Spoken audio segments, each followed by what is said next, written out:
अस्सलाम वालेकुम। प्रोग्राम 10 में खुश आमदीद। मैं हूं इमरान सुल्तान। नाज़रीन, 10 मई के बाद ख़ित्ते में बल्कि पूरी दुनिया की अगर बात करें तो उसमें ताकत के तवाज़ुन में उसकी सिमत में एक तब्दीली आई है और बजाय इसके कि भारत कुछ होश के नाखुन लेता, वो पाकिस्तान में अपनी प्रॉक्सीज़ के ज़रिए बदअमनी को फ़रोग़ देना चाहता है। कल आपने देखा कि फितनातुल हिंदुस्तान जो है उसने एक और कार्रवाई की और बलूचिस्तान के शहर सुराब में दहशतगर्दी की कार्रवाई, जिसमें 20 से 30 मोटरसाइकिलों पर दहशतगर्द सवार होकर सुराब शहर के बाजार में दाखिल हुए और वहाँ पर एक बैंक भी लूटा। इस दौरान मुख्तलिफ सरकारी अफसरान के घर जलाए गए और इस हमले के दौरान ADC रेवेन्यू हिदायत बुलेदी जो है उन्होंने लड़ते हुए जाम शहादत नोश किया। आज हमने देखा कि वज़ीर आज़म और फील्ड मार्शल आसिम मुनीर जो हैं उन्होंने कोयटा में command and staff college Quetta वहाँ पर पहुँचे अफसरान से खिताब भी किया और इस खिताब में एक बार फिर इस भरपूर अज़्म का इयादा किया गया कि भारत को किसी सूरत पानी को बतौर हथियार इसने की इजाज़त नहीं दी जाएगी। इसके अलावा एक जरगा भी आज वहाँ पर, इंतहाई अहम जरगा। इस जरगे से क्या चीज़ें सामने आई हैं, ये तमाम चीज़ें हम जानेंगे। इस वक्त हमारे साथ मौजूद हैं मुजीब अहमद जो कि ब्यूरो चीफ हैं आज न्यूज़ कोयटा के। मुजीब, बहुत शुक्रिया आपके वक्त का। ब्रिगेडियर राशिद वली रिटायर्ड भी इस वक्त हमारे साथ मौजूद हैं, दिफाई तज्ज़ियाकार हैं। राशिद वली साहब, आपका भी बहुत शुक्रिया। मुजीब, सबसे पहले आपकी तरफ आता हूँ। इस पूरे सिनेरियो में क्या चीज़ें डेवलप हुई हैं कल से अब तक, जो सूरत हाल देखी जा रही है, पहले तो इसके ऊपर ज़रा अपडेट कीजिएगा। जी, फितने हिंदुस्तान की जो कल कार्रवाई थी उसमें हिदायत बुलेदी शहीद हुए, इतना लोग परेशान हुए, सरकारी अमलाक को नजर आतिश किया गया, लूट मार की गई, जिसके बाद एक कार्रवाई की गई सिक्योरिटी फोर्सेस की जानिब से और भागते हुए 5 दहशतगर्द इसमें मारे भी गए। आज का दिन बहुत ज़्यादा इम्पोर्टेंट है बलूचिस्तान की तारीख में। आज यहाँ पे एक ग्रैंड जिरगा मुनक्कद किया गया जिसमें बलूचिस्तान भर से कबायली सियासी अमादीन शरीक हुए। उन्होंने अपनी तजावीज़ दी। वज़ीर आज़म यहाँ मौजूद थे, आर्मी चीफ यहाँ मौजूद थे और दीगर जो आला अस्करी हुकाम है वो यहाँ मौजूद थे।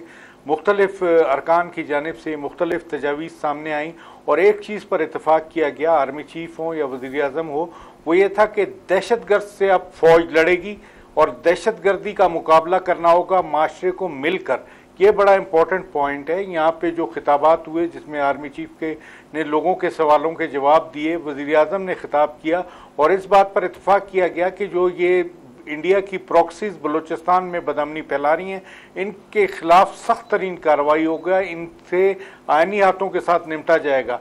इसके लिए जो मदद दरकार होगी वो सिविल सोसाइटी की, माशरे की वो होगी, क्योंकि ये लोगों के बीच में छुप के कार्रवाइयाँ कर रहे हैं और ये सरकारी तौर पे दरख्वास्त की गई इन कबायली अमायदीन से, सियासी रहनुमाओं से, सियासी तौर पे भी, अस्करी तौर पे भी, कि लोग अवाम आगे आएँ और जो दहशतगर्द हैं उनकी हाइड आउट्स के बारे में वो इतलात फराम करें तो इन दहशतगर्दों का जल्द से जल्द कमा कर दिया जाएगा। इस हवाले से जो वज़ीर आज़म है उन्होंने बलूचिस्तान पे ख़ास तौर पे फोकस रखा। उन्होंने कहा कि इस दफ़ा जो वफाकी PSDP है उसमें भी हमने ये तय किया है कि तकरीबन 25% हम बलूचिस्तान को देंगे। बलूचिस्तान के एहसास महरूमी को मुकम्मल ख़त्म करने का अज़्म का अदा किया गया, गवर्नेंस पर जोर दिया गया और ये कहा गया कि जो सेहत, तालीम और जो सड़कों के जाल हैं वो बिछाए जाएंगे, लोगों को सहूलतियात दी जाएंगी, रोजगार दिया जाएगा और जो अस्करी हुकाम थे उनकी तरफ से इस अज़्म का अदा किया गया कि भारत की जितनी भी पुष्टपनाही में काम करने वाली दहशतगर्दी तंजीमें हैं उनके खिलाफ ठोस कार्रवाई होगी और किसी को नहीं छोड़ा जाएगा। सिर्फ यहाँ पे ताउन मांगा गया है सियासी, कबायली, अमायदीन, सिविल सोसाइटी का कि वो अपने इलाकों में निशानदेही करें इन दहशतगर्दों की पनाहगाहों की, इनकी एक्टिविटीज़ की। वो दिन दूर नहीं है जब इन दहशतगर्दी का मुकम्मल कलाकमा कर दिया जाएगा इंशाअल्लाह। ज़रूर जी। राशिद वली साहब, ये ग्रैंड जिरगा आप किस तरह से इसको देख रहे हैं, क्योंकि ऑन बोर्ड इस वक्त सिविल सोसाइटी भी है, कबायली अमायदीन भी हैं, तो माजी के हवाले से कितना मुख्तलिफ है और हालात कितनी तेज़ी से आगे बढ़ रहे हैं? देखिए, ये एक अच्छी डेवलपमेंट है। लोगों को ऑन बोर्ड लेना इस जंग में हमारे लिए बहुत ज़रूरी है, और ये अच्छी बात है, उनसे मशवरा किया गया, ये जिरगा मुनक्किद हुआ। मगर मैं कोई ज़्यादा इस जिरगों से उम्मीद नहीं रखता हूँ, क्योंकि देखिए, अवाम उस वक्त आपके साथ होंगे जब हुकूमत, स्टेट जंग जीतती हुई नज़र आएगी, और अभी वो जीतती हुई नज़र नहीं आ रही बदकिस्मती से। इसलिए बहुत से फेंस सिटर्स हैं जो दहशतगर्दों से डरते हैं, और ये नहीं कि उनकी आइडियोलॉजी से वो मुत्तफिक हैं, बल्कि उनके डर की वजह से वो कोई भी उनके मुतालिक इंफॉर्मेशन देना, वो उससे कोऑपरेट नहीं करते हैं। और ये चीज़ हमें समझने की बहुत ज़रूरत है कि ये आपने अभी ये महरूमी की बात की, ये इस लफ्ज़ को हमें थोड़ा-सा केयरफुली इस्तेमाल करना चाहिए। अब महरूमियाँ तो मैं आपको पंजाब के ऐसे इलाके दिखा सकता हूँ जहाँ जानवर और इंसान इकट्ठे पानी पी रहे हैं, मगर इसका ये मतलब नहीं कि आप हथियार उठा लें कौम की उसके स्टेट के खिलाफ। महरूमी अपनी जगह, उसका इज़ाला किया जाए, गवर्नेंस करें, किसने रोका है अच्छी गवर्नेंस करने से? मैं समझता हूँ कि ये महरूमी सबसे ये पीएसडीपी एलोकेशन और स्पेंडिंग से नहीं होगा। अभी भी जो उनको दिया जा रहा है, राइट स्पेंडिंग करें, गवर्नेंस बेहतर करें, उनके अपने नुमाइंदे हैं, करप्शन से जरा सर हाथ उठाएं, और उसमें गुड गवर्नेंस की तरफ तवज्जो दें, जॉब्स मेरिट पे दें, डेवलपमेंट फंड सही स्पेंड करें। और हमें ये सबसे अहम उनसर ये है कि भारत इस वक्त शिकस्त खाने के बाद उसने तमाम तर कुव्वत मरकूज कर ली है इन प्रॉक्सीज को स्ट्रेंथन करने में। ये इस जंग में वो शिद्दत लाएगा। पहले भी उन्हीं की वजह से ये जो इंसर्जेंसी है, चाहे वो बीएलए हो, चाहे वो ये बीएलएफ हो, या कोर्ट में जो अनासर इस वक्त सरगर्म अमल हैं, ये सिर्फ उस वक्त शिकस्त खा सकते हैं जब हमारी स्टेट जीतती हुई नजर आए, और उसके तरीकाकार हमारे पास मौजूद हैं। माजी में भी हमने वो इस्तेमाल किया था, एक अच्छा टेम्पलेट 2008-9 ऑनवर्ड्स, और उस वक्त हमने कामयाबी हासिल की, इनकी कमर तोड़ दी थी। क्यों इन्होंने सर उठाया है, वो क्या हमसे गलतियां हुई? अब स्टेट को इनके अंदर इनका काइनेटिक मीन्स के जरिए इनकी कमर तोड़नी है, इनके पीछे जाना है, इनकी कमीनगाहों से इनका बिल्कुल कला कमा करना है। और इस किस्म के रखे जो हमारी अफवाज, हमारे हुकूमत, हमारे गवर्नमेंट, उनके खिलाफ ये राइट बेस्ड ग्रुप उस आड़ में करते हैं जो फॉरेन प्रैक्टिस के छतरी तले हैं, उनकी तरफ भी हमें देखने की जरूरत है। और हमारे जितने ये उस्ताद गान हैं, अब ये सुराब का वाकया है, इससे बड़ा और क्या वाकया होगा? आपकी स्टेट पे डायरेक्ट हमला है। ये स्टेट का जो सिंबल है एडीसीजी रेवेन्यू, उसको जाके उसके दफ्तर में कत्ल किया जा रहा है। तो ये स्टेट को, मेरा ख्याल है, ये बहुत बड़ी वेकअप कॉल है। अच्छी बात है ये जिरगे, मगर मैं इन जिरगों से ज्यादा उम्मीद वाबस्ता नहीं रखता। ये जंग अब लड़नी है हमें, और ये जंग इंटेलिजेंस बेस्ड ऑपरेशन के जरिए ही होगी, और उसको आप फहाल करें, मुतहरक करें, और अब इनका जोर तोड़ें। ठीक, मुझे ये मुझे बताइए, शराब का जो वाक़या, इसमें आम जो बलोच अवाम है उनको निशाना बनाया गया, ये किसी भी बलोच तंजीम या एक आम बलोच जो है उसकी सोच के कतई मुनाफी है। तो ये तो बिल्कुल वाज़ेह हो गया कि जनाब ये फॉरेन या एक क्रॉस बॉर्डर टेररिज्म आप उसे कहें, या उसकी स्पॉन्सर्ड जो है वो टेररिज्म यहाँ पर दिखाई दे रही है। अफ़गानिस्तान में जो सूरत हाल बदल रही है इस वक्त, और ज़ाहिर है कि पाकिस्तान, अफ़गानिस्तान और चीन के हवाले से अफ़गानिस्तान को अब सीपैक के अंदर भी लेकर आया जा रहा है, तो वहाँ पर और फिर पाकिस्तान जो है वो सिफारती ताल्लुकात के हवाले से भी आगे बात बढ़ रही है। तो आप क्या समझते हैं कितना एक कमिटमेंट यहाँ पे शो की जानी है अफ़गान गवर्नमेंट की तरफ से कि वो डिस्टेंस करे, ये चाहे वो बीएलए के हवाले से सरपरस्ती हो, या फिर वो तहरीक तालिबान पाकिस्तान या तहरीक तालिबान अफ़गानिस्तान के हवाले से हो? तो इसमें कितनी जिम्मेदारी आयद होती है अफ़गान हुकूमत के ऊपर इस वक्त? ये इमरान बिल्कुल जिम्मेदार इसकी मुकम्मल तौर पे अफ़गान गवर्नमेंट है। बलूचिस्तान में जितनी भी दहशतगर्दी हो रही है उसकी पुष्टपनाही इंडिया रा कर रही है, लेकिन उसका रास्ता अफ़गानिस्तान ही है। ये कहना कि अफ़गान गवर्नमेंट जो है इससे वाकिफ़ नहीं है या वो लाइल्म है, वो पूरी तरह इल्म में है। बीएलए हो या फितना हिंदुस्तान के दीगर लीडरशिप हो, वो अफ़गानिस्तान में बैठी है, वहाँ से वो कॉल करके और वो अपने ऑपरेशंस आगे बढ़ाते हैं, वहीं से कॉल आती है। अब जाफर एक्सप्रेस का जो वाक़या हुआ उसमें भी जो दहशतगर्द थे उनको अफ़गानिस्तान से कॉल और हिदायत मौसूल हो रही थी। इसी तरह ये जो कल सोराब का वाक़या है, ये पहला वाक़या नहीं है, ये 1-1.5 माह में तवातुर से कोई 8वां 9वां वाक़या है जो इस रोड पे हो रहा है, चाहे वो मस्तुंग हो फिर कल्लात था, फिर सोराब हुआ, खुरदार वड में हो चुका है, पंजगूर में हो रहा है, तुरबत और केच के इलाकों में देखा गया है, मंद के इलाकों में कोई इलाका ऐसा नहीं है जहां पर ये नहीं हो रहा, तवातुर के साथ हो रहा है।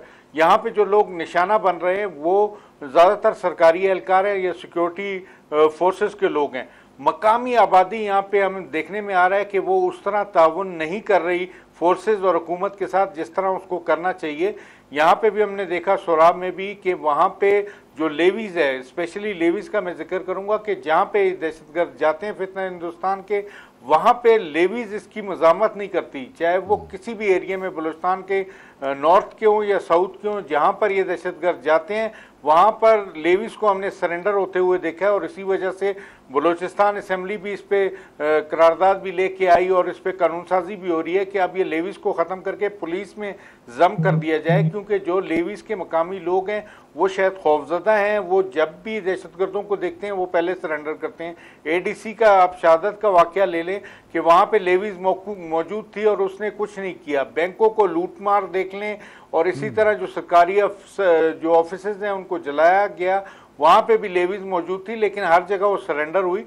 तो इससे लगता है कि लेवीज बाकायदा कोई फोर्स जो है वो दहशतगर्दी का मुकाबला नहीं कर पा रही। वो शायद छोटे मोटे जराइम के लिए कारामद हो सकती है, यहाँ पे एक बाकायदा फोर्स की ज़रूरत है। यहाँ तो आपको लेवीज को पुलिस में जम करना है वो देख लें, या आपको एफसी के नए विंग्स रेज करने होंगे इस दहशतगर्दी से निमटने के लिए। अब ये मामलात बहुत ज़्यादा वसअत इख्तियार करते जा रहे हैं और यहाँ पे फुल फ्लेज आपको कार्रवाइयाँ करनी है, उसके लिए आपको फोर्स की जरूरत है। और लेवीज बहरहाल वो फोर्स नहीं है जो दहशतगर्दी का मुकाबला कर सके। राशिद वली साहब भी वही बात कह रहे हैं जो आप इस वक्त कह रहे हैं। वली साहब, जो लेवीज वगैरह जब ये था ये कि जनाब जो मुकामी लोग हैं उनके थ्रू, उनके ज़रिए जो है वो लॉ इन्फोर्समेंट जो है उसको आगे बढ़ाया जाए, यकीनी बनाया जाए अमन व अमान को, लेकिन ये फ्लॉप होता हुआ नजर आ रहा है और साबित हो गया है। वली साहब, ये अभी नहीं फ्लॉप हुआ, ये काफ़ी अरसे से फ्लॉप है। ये लेवीज जो है इनफैक्ट ये सरदारों को खुश करने के लिए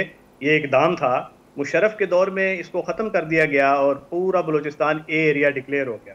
उसके बाद वापस एक सियासी हुकूमत आई, उसने सियासी फैसला किया चंद सरदारों को खुश करने, उनकी मुट्ठी गर्म करने के लिए कि जी ये आप लेवीज आपकी पर्सनल मलेशिया है, पैसे आप ले लें, आधे इनको दें, आधे अपनी जेब में डालें। वो मलेशिया टोटली इनइफेक्टिव है। अब ये बलूचिस्तान इतना बड़ा जोग्राफियाई लिहाज से वो है सूबा है जिसमें नीडल इन हे स्टैक है, दहशतगर्द वो कहीं भी जा सकता है। ये जो लोकल होती है, अगर लोकल मलेशिया इसकी जगह लेवीज की जगह एक मौसर पुलिस होती तो ये इस तरह के हालात में होते और वो उसको रेजिस्टेंस देती। अब भी मौका है इसको ख़त्म कर दिया जाए और इस पूरे बलूचिस्तान को एरिया डिक्लेयर करके जो स्टेट का पूरा जो निज़ाम है, पुलिस है, डिस्ट्रिक्ट एडमिनिस्ट्रेशन है, उसको उधर तक एक्सटेंड किया जाए और एक अच्छी पुलिस फोर्स, चाहे लोकल्स को ही उसमें प्रेफरेंस दी जाए, उन्हीं को उस लोकल पुलिस में डाला जाए, मगर उनको ट्रेनिंग दी जाए, हथियार दिए जाएं और ऑर्गेनाइज किया जाए। और उस तरह से फिर लीडरशिप ऐसी फहाल होनी चाहिए पुलिस की कि फर्स्ट रिस्पॉन्डर हों इस दहशतगर्दी की जंग में।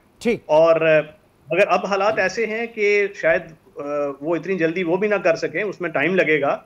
मगर अभी ये करने की जरूरत है कि आप एफसी को और इंटेलिजेंस जो आपका अपरेटस है उसको फहाल करें। इनके अंदर से ही ये टूट सकते हैं, जो डिफेक्टर्स हैं वही आपको मौका देंगे और इनके खिलाफ आप कार्रवाई करेंगे। जहां ये नजर आते हैं टेक्नोलॉजी, ड्रोन जो भी है रोएकार लाएं और इनको एलिमिनेट करें ताकि ये अब बगैर। अच्छा, मुझे एक ब्रेक की कॉल है, लेकिन उस पर जाने से पहले मैं एक छोटा सा सवाल जरा रखना चाह रहा हूँ मुजीब की तरफ कि मुजीब, ये अगर लेवीज को ख़त्म किया जाता है जो कि इस वक्त आपने भी कहा और राशिद वली साहब भी कह रहे हैं, तो इसमें रेजिस्टेंस आएगी? क्योंकि ये तो पॉलिटिकली एक सेटअप नज़र आ रहा था जिस तरह से वली साहब ने कहा, तो इस पर क्या रेजिस्टेंस नज़र आएगी फिर? जी इमरान, बिल्कुल रेजिस्टेंस आई है। हमने कल देखा बलूचिस्तान असेंबली से अपोजिशन ने वॉकआउट किया पूरा और उन्होंने इसको मुस्तरद कर दिया है लेवीज के इंतजाम को पुलिस में। वो कहते हैं कि ये फोर्स लोकल्स के लिए है, इसको वजूद में रहना चाहिए, लेकिन बलूचिस्तान गवर्नमेंट ये तय करके बैठी है कि ये जम होगी पुलिस में और फिर लॉ एंड ऑर्डर को देखेगी। लेकिन 12 लॉ एंड ऑर्डर को देखना पुलिस का काम है, दहशतगर्दी से निपटने के लिए जो इस वक्त तजावीज़ ज़ेर गौर है उसमें यह है कि या तो जो लेवीज एहलकार हैं उनको पुलिस में जम करें या फिर उनको एफसी के विंग के एक नए शक्ल देकर उनको बाकायदा दहशतगर्दी से लड़ने की ट्रेनिंग दी जाए, तो ये मौसर एक जरिया हो सकता है। लेकिन जो बलूचिस्तान का वास्ट एरिया है यहाँ पे बहुत ज़्यादा डिप्लॉयमेंट की ज़रूरत है। आए रोज़ हम देख रहे हैं कोयटा कराची शाहराह तो कोई दिन ऐसा नहीं होता जब ये दहशतगर्द फितना हिंदुस्तान के जब किसी न किसी मकाम पर आके चेकिंग शुरू कर देते हैं। एक अजीब भी है, रियासत के अंदर एक रियासत बनी हुई है, जहां मर्जी ये रोक दें, जहां मर्जी ये गाड़ियों की लाइनें लगा के लोगों के शनाख्ती कार्ड चेक करने शुरू कर देते हैं। एक अजीब सा माहौल बन गया है और देखा जाए तो इसमें पॉलिटिकली गवर्नमेंट को बहुत सख्त स्टैंड लेने की जरूरत है और वो ले भी रही है। सरफराज बुगटी इस हवाले से बिल्कुल क्लियर है, उनका कहना है कि सियासी अज़्म जो है वो इंतहाई जरूरी है इस ऑपरेशन या हमेशा के लिए। यहाँ पर अगर अमन अमान यकीनी बनाना है तो फिर ग्रास लेवल के ऊपर चीजों को सही करना होगा। बहुत बहुत शुक्रिया मुजीब, आप हमारे साथ मौजूद थे। एक छोटे से ब्रेक के बाद राशिद वली साहब भी मौजूद होंगे और हामिद अल मशरकी साहब भी हमें ज्वाइन करेंगे। एक छोटे से ब्रेक के बाद दोबारा मिलते हैं। Welcome back. ब्रिगेडियर राशिद वली रिटायर्ड भी मौजूद हैं और हामिद अल मशरकी साहब लंदन से उन्होंने हमें ज्वाइन किया, पॉलिटिकल एनालिस्ट हैं। मशरकी साहब आपका भी बहुत शुक्रिया। राशिद वली साहब आपकी तरफ आऊँगा। अभी ब्रेक पे जाने से पहले बात हो रही थी कितना ज़रूरी है इस वक्त, क्योंकि स्ट्रीम लाइन में इस वक्त पहली दफ़ा लिया जा रहा है अफ़गानिस्तान को सीपैक के हवाले से, चाइना, पाकिस्तान और अफ़गानिस्तान, और ऐसे में इंतहाई ज़रूरी है कि अफ़गान सरजमीन जो है वो किसी भी मुल्क के लिए दहशतगर्दी की कार्रवाइयों के लिए इस्तेमाल ना हो। तो पाकिस्तान में जो कुछ भी हो रहा है ज़ाहिर है कि वो इंडियन स्पॉन्सर्ड है और ताने बाने उसके अफ़गानिस्तान से मिलते हैं। तो यहाँ पर अफ़गान हुकूमत के लिए कितना ज़रूरी है और क्या आप समझते हैं कि वो कर पाएंगे ये काम, कि वो डिसएसोसिएट करेंगे इस वक्त उन तमाम एलिमेंट्स को? जी, अफ़गानिस्तान की बड़ी कलीदी अहमियत है इसमें, क्योंकि जो भी हमारे यहाँ फितनतुल खारिज हो, फितनतुल हिंदुस्तान हो, अब उसकी भी जड़ें जो हैं वहाँ पे सेफ सैंक्चुरीज में हमें मिल रही हैं। ख़ास तौर पे फितनतुल खारिज जो है और भी नॉन स्टेट एक्टर्स हैं जिसमें ISIK है, अलकायदा है, वो भी मुतहर्रिक हैं, उनकी आइडियोलॉजिकल वाबस्तगी है। तो TTP और इनमें आपस में इंटरमिंगलिंग बहुत हो रही है। तो फितनतुल खारिज की तो बाहर तौर अफ़गानिस्तान पे बहुत उसकी प्रेजेंस है और हम पहले भी हुकूमत को बावर करवाते आए हैं, अफ़गान अबूरी हुकूमत को, कि आप पाकिस्तान के साथ ताउन करें और इनका कलाकमा करें, मगर वो उन्होंने अभी तक इनएबिलिटी ज़ाहिर की है। अब उसकी वजूहात बहुत हैं जो पहले भी डिस्कस हो चुकी हैं कि इनकी आइडियोलॉजिकल वाबस्तगी, उनके साथ उनकी कैपेसिटी इशूज, उनका खौफ कि अगर हमने इनको किया तो ये हम जिस आइडियोलॉजी की बेसिस पे अफ़गानिस्तान पे हमने हुकूमत अपनी इस्टेब्लिश की है तो उसकी जो असास है वो चैलेंज हो जाएगी। तो ये बड़ी कुछ कॉम्प्लिकेटेड मोज़ाइक है। और अब ये जो ट्राइलैटरल फोरम से चीन, पाकिस्तान और अफगानिस्तान, ये फोरम तो बहुत पुराना है, इस पे लगातार बातचीत होती आई है, मगर ये मीटिंग बहुत अहम थी जिसमें चाइना ने थोड़ा सा इनिशिएटिव लिया ज़्यादा और अफगानिस्तान को भी बावर करवाया और उसके कुछ पॉजिटिव पेशरफ्त हुई है। अब देखिए कि दोनों ममालिक ने एम्बेसडोरियल लेवल वो कर दिया है अपने अपने नाज़िमुल उमूर जो पहले कहलाते थे, और उसके बाद कुछ जो अफगान ट्रांजिट ट्रेड है उस पर कंसेशंस हैं, कुछ ट्रेड के बारे में। ये एक पॉजिटिव डेवलपमेंट है। अफगान अबूरी हुकूमत को कोऑपरेट हमारे साथ करना पड़ेगा और अगर वो नहीं करेंगे तो ये इसी तरह ये खित्ता उनका भी डिस्टेबलाइज रहेगा, हमारे लिए भी मसाइल रहेंगे।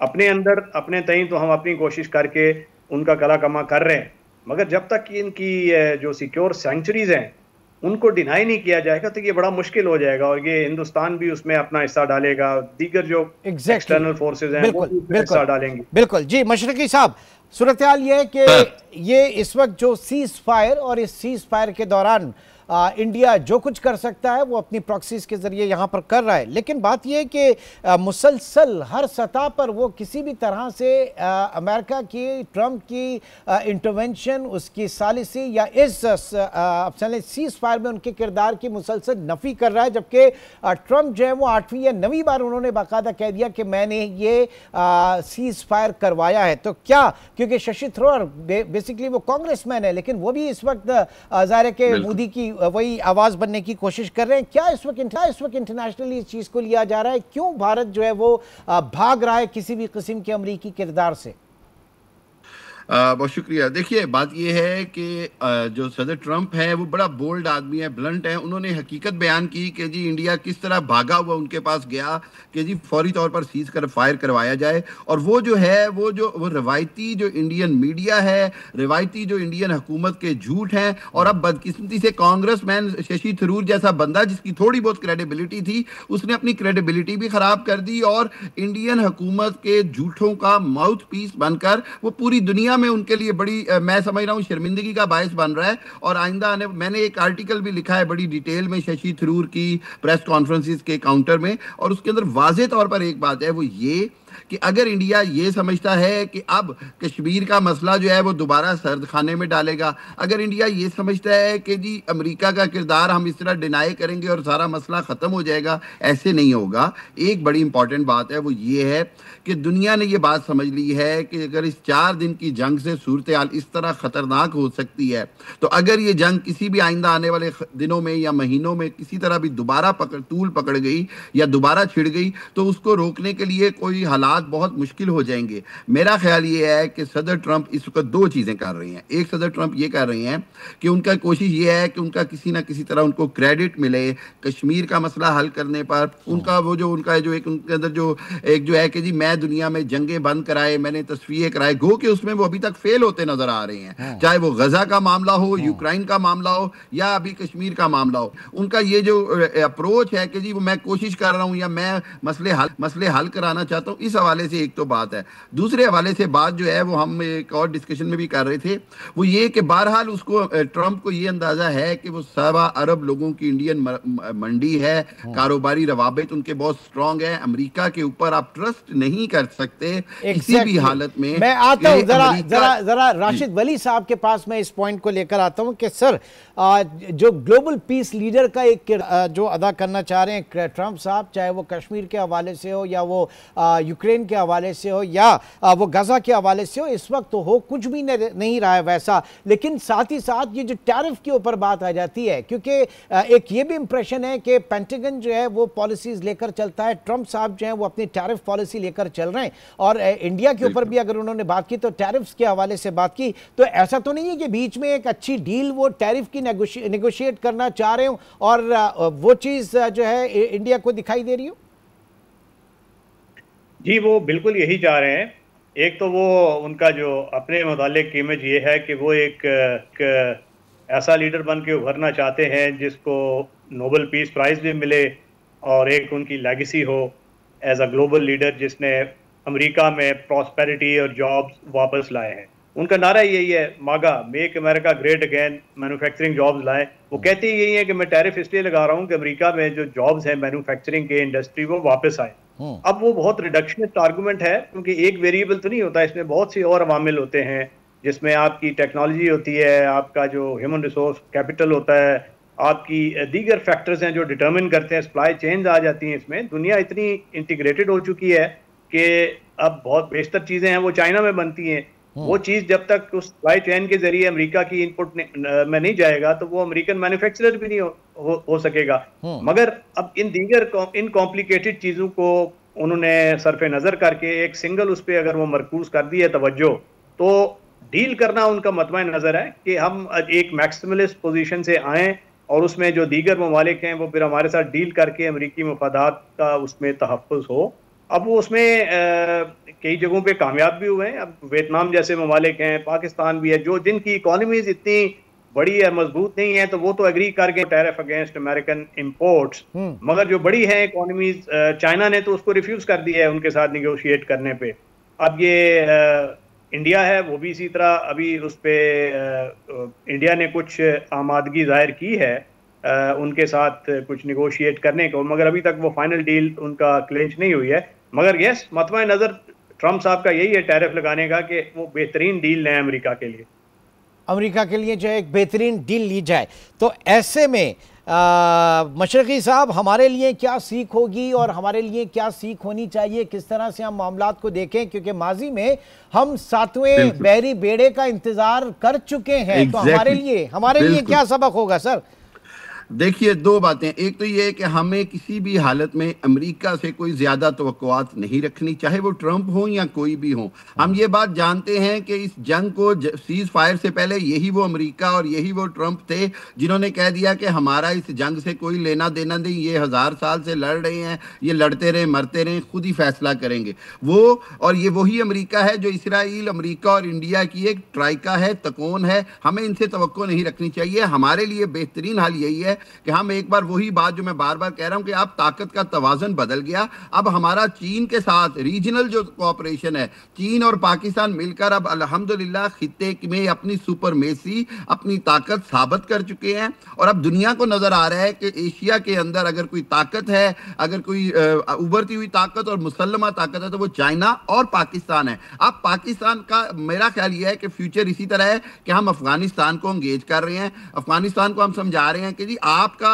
जियोग्राफिकल अटैचमेंट भी चाइना और पाकिस्तान के साथ है, आपकी जो कल्चरल है, आपकी बेशुमार चीजें हैं जो अफगानिस्तान की पाकिस्तान से वाबस्ता हैं। सो जरूरत इस अमर की है कि एक बार फिर वही खित्ते के अंदर पाकिस्तान की जो अहमियत है और पाकिस्तान के जो अपने दोस्त हैं पाकिस्तान का, उनके साथ ताल्लुकात को मजीद मुस्तहकम करना, और सबसे बढ़कर ये कि उनके साथ एक यकतरफ एक मुश्तरका पॉलिसी बनाकर आगे चलना होगा। और मेरा जाती ख्याल यह है कि खित्ते के अंदर आहिस्ता आहिस्ता इंडिया अपने हिंदुत्व आइडियोलॉजी की वजह से, फस्तायत की वजह से आइसोलेट हो रहा है, अकेला हो रहा है। ना तो उसके हमसायों से अच्छे ताल्लुकात हैं, ना खुद शशि थरूर इस बात का एतराफ़ किया कि हमें इस जंग में दुनिया के किसी मुल्क ने खुल के हमायत नहीं की मां सिवाय इसराइल के। उसके अलावा इनको हमायत किसी की नहीं मिली। तो ये वो पाकिस्तान की सफारती कामयाबी है जिसको आगे लेके चलना। एक छोटे से ब्रेक की कॉल है। ब्रेक के बाद भी हमारे साथ मौजूद हैं राशिद वली साहब भी और हामिदुल मशरकी साहब भी। एक छोटे से ब्रेक के बाद दोबारा मिलते हैं।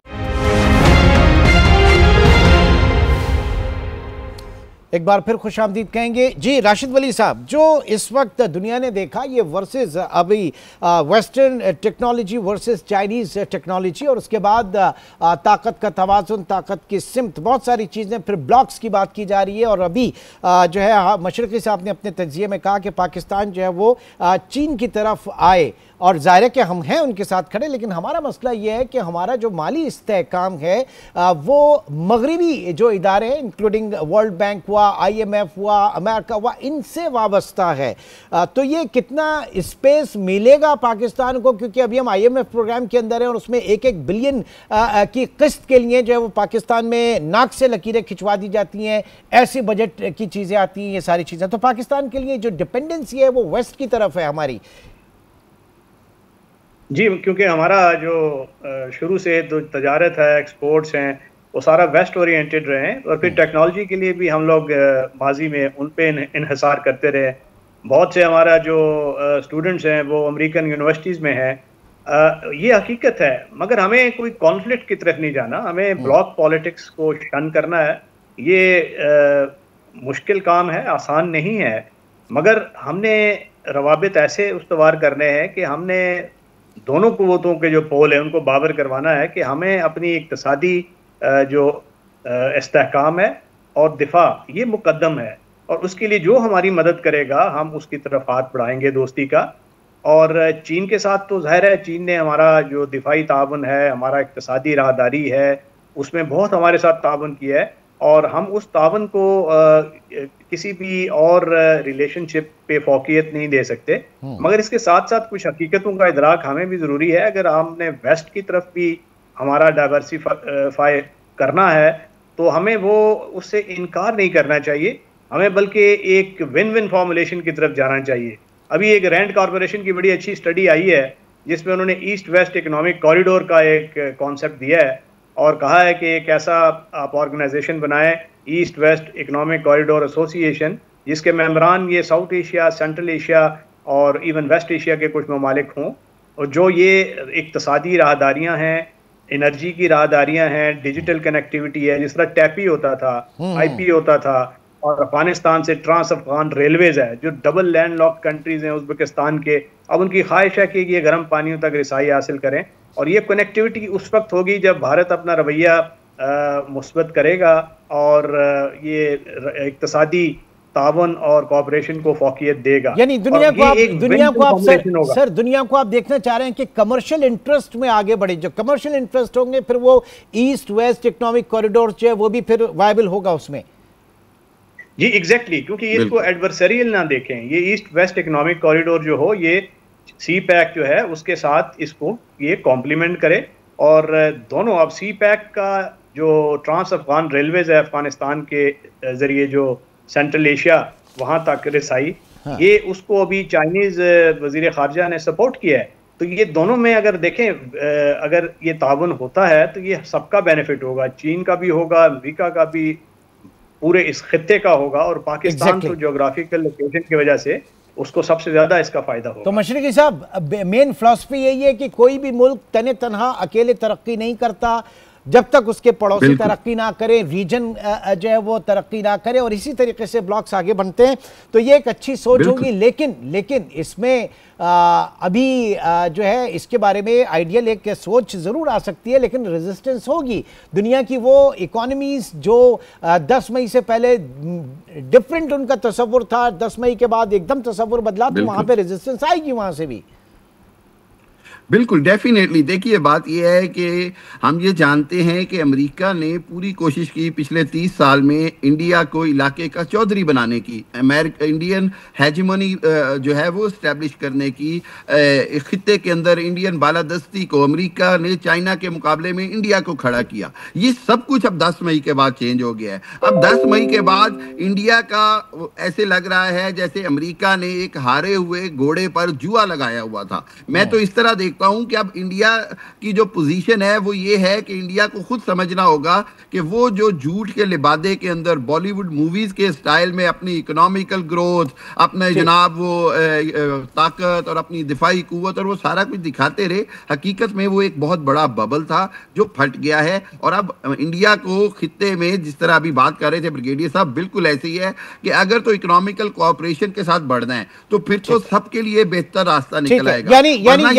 यानी मोरल ऑफ द स्टोरी ये है कि 1.4 बिलियन की मार्केट ना देखा जाए इंडिया को, बल्कि पूरे रीजन को, पूरे खित्ते को जो है एक बहुत ही बड़ी मार्केट के तौर पर देखा जाए। इसी तरीके से ट्रेड जो है वो आपस में आगे लेकर चलती है एक दूसरे को। बहुत बहुत शुक्रिया। ब्रिगेडियर राशिद वली भी हमारे साथ मौजूद थे, हामिद मशरकी साहब भी मौजूद थे और मुजीब अहमद भी हमारे साथ मौजूद थे। नाज़रीन, आज के प्रोग्राम से इतना ही। इंशाअल्लाह आपसे फिर मुलाकात होगी। अपना बहुत ख्याल रखिएगा। अल्लाह हाफिज।